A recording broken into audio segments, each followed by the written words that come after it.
లోకములో నీ కొరకు జ్యోతిగా నన్ను వెలిగించు. రెండవ రాకడ వరకు విడువక నన్ను నడిపించు. రెండవ రాకడ వరకు విడువక నన్ను నడిపించు. కష్టాలు ఎదురైనా నా యాత్రను సాగించు. నష్టాలలోనైనా స్తుతి చేయుట నేర్పించు. కష్టాలు ఎదురైనా నా యాత్రను సాగించు. నష్టాలలోనైనా స్తుతి చేయుట నేర్పించు.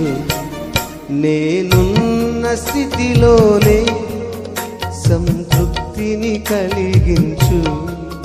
ఏమున్నా లేకున్నా నీ కొరకే బ్రతికించు.